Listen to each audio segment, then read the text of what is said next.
Welcome back, tutors and teachers. So let's look at the motifs of Othello. First motif would be that of light versus dark.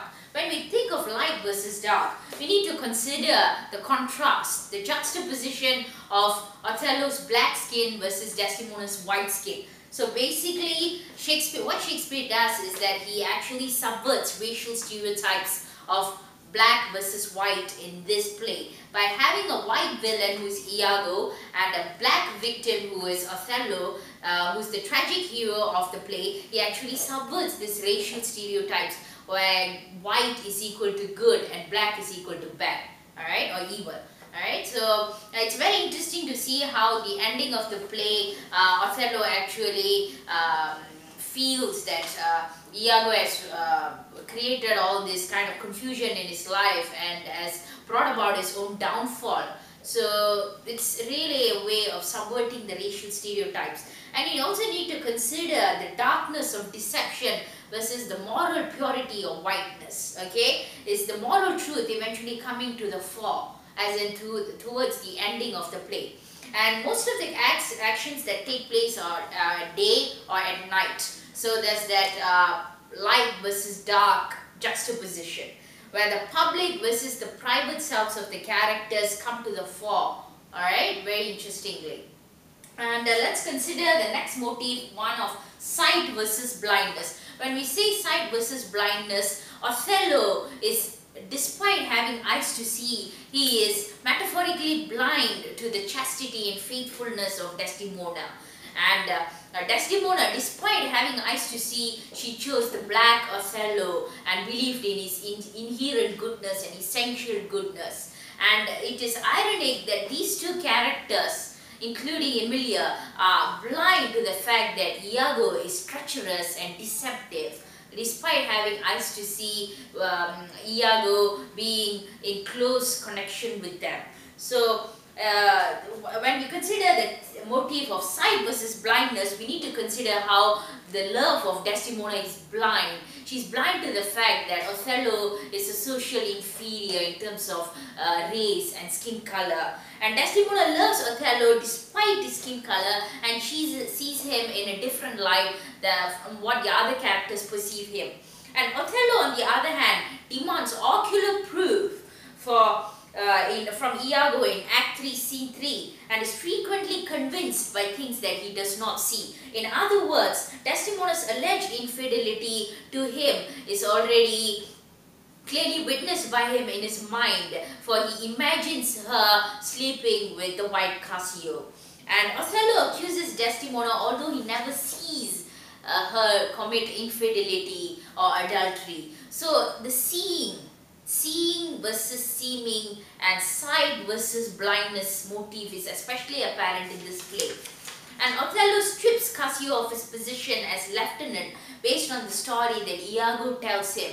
So once again, the motif of sight versus blindness comes into play. And Othello relies on Iago's story of seeing Cassio wipe his beard with Desdemona's handkerchief in Act 3, Scene 3. He doesn't see this, he just believes what Iago tells him as transpired. So it's very interesting to see the motif of sight versus blindness in evidence in this play. And Othello believes Cassio to be dead simply because he hears him scream.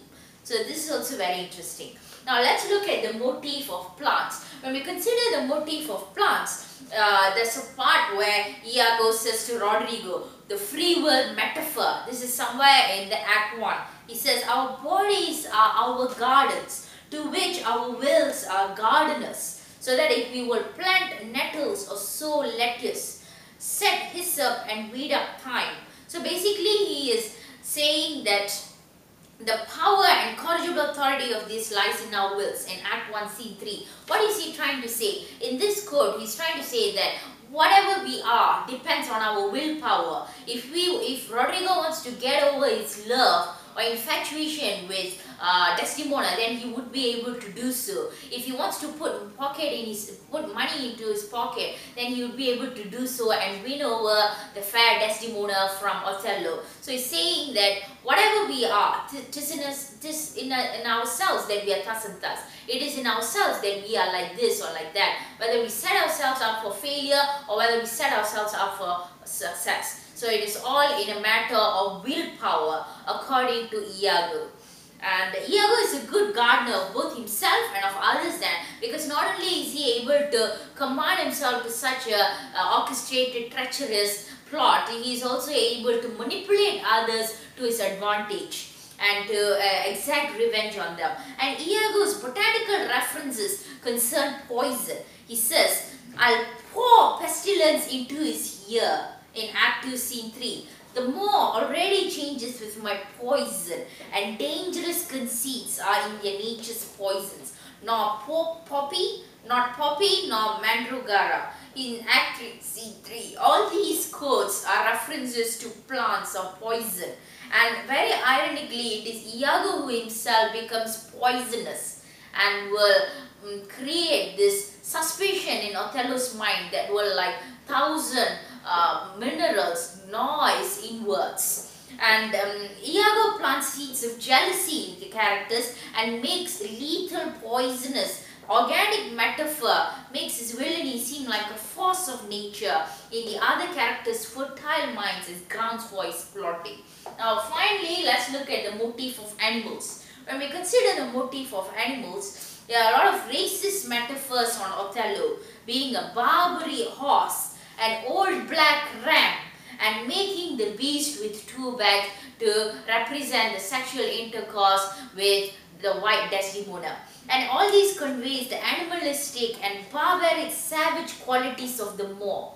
And Othello refers to himself as a horned man, a monster, and a beast. So the conflation of race with something barbaric or something base and bestial is very interesting. It conveys the savagery of his lower and inferior racial position, and the laws of nature as the primary forces driving the action of the play, where the white people are considered more civilized and able to handle the emotions or jealousy much more than the black Othello. So that's it for the motifs. Stay tuned for the symbols.